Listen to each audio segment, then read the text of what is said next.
Good evening, Southeast Texas. Still watching the potential for severe weather across the area. Not much has happened today because the clouds and capping, at least here in the Triangle, has really suppressed things. Regardless, we do think that there's still a small chance of severe weather until about 8, maybe 9 p.m. This evening across the area. Still expecting the potential for some damaging wind, hail, maybe an isolated tornado.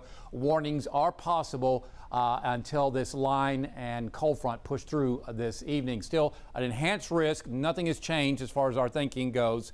An enhanced risk roughly from Port Arthur, Winnie back to the north. And on the scale, you can see that's a 3 out of 5.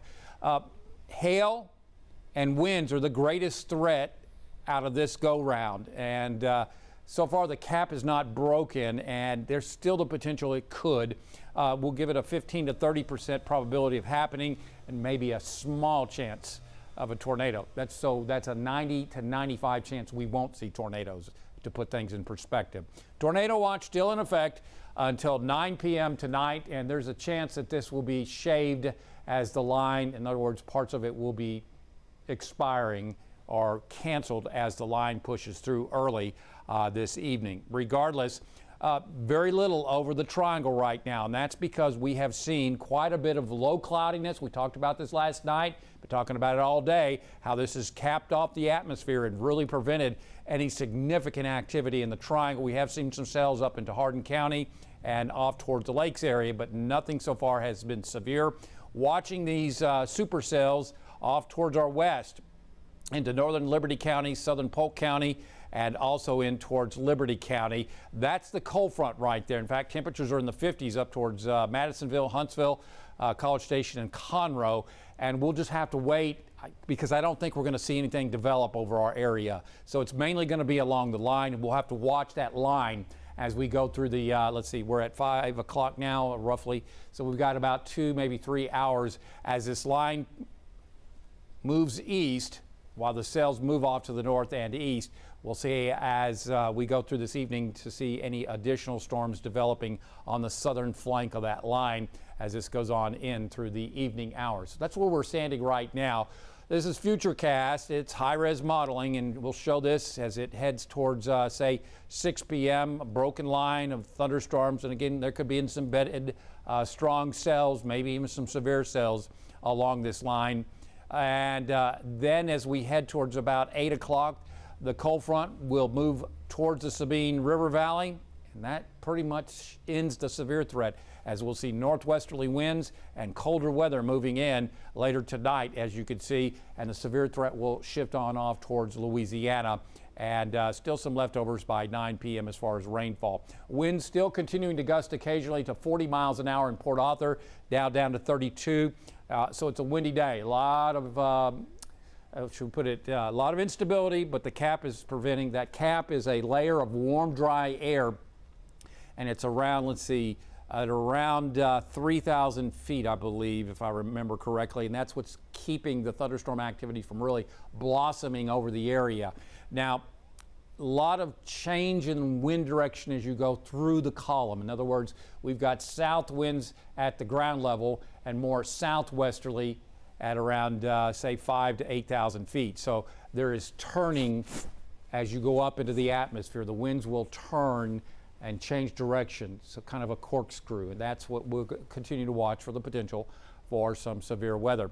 So for this evening, we've reduced our rain chances based on what we're seeing on radar to about a 60 to 70% coverage of showers and storms, primarily this evening to about 8, 9, maybe 10 o'clock this evening.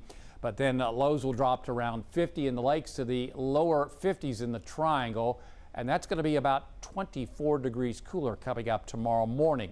So with the clouds hanging around for much of the day tomorrow, we may not get out of the 50s in some spots, and that means that highs will only be in the upper 50s to lower 60s. That's 20 degrees cooler than what we saw today. So tomorrow will go mostly cloudy, upper 50s to lower 60s. It'll be a breezy and significantly cooler day coming up tomorrow. Taking a look at your weather impact 7-day forecast. After Sunday, look at those sunny skies returning to the area. No wet weather through the next 7 days. A persistent northwesterly flow aloft is expected. We'll see lows dropping well down into the 40s Monday and Tuesday. Could be some upper 30s in the lakes area on Tuesday morning, especially cold for April, but it's not going to be record breaking. What could be record breaking is Sunday. In other words, Sunday could be the coolest on record for a high temperature. How about that? Then we're back up to 80 degrees by Tuesday and 81 on Friday as a weak front pushes through the area. So recapping, as we take a look at the forecast again, we are still under a weather impact alert now through about 8 or 9 p.m. as there is the potential for some severe weather across the area. Capping has prevented a lot of that from happening.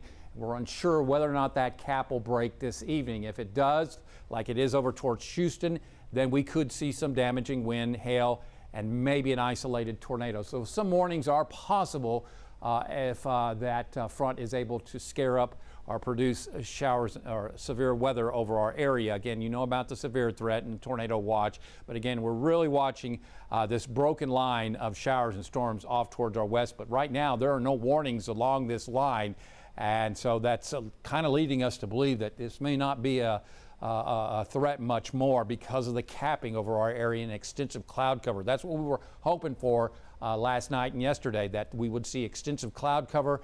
And as you can see, that is certainly the case. Very little in the way of precipitation out in the Gulf. So that's where things would be developing, moving off towards the north and east. So again, recap, continue to watch, and we'll continue to monitor and keep it to 12 News for the various latest weather. We're on 12 News Plus, YouTube, Facebook, Twitter. Download our app, and as always, there's more weather at 12newsnow.com.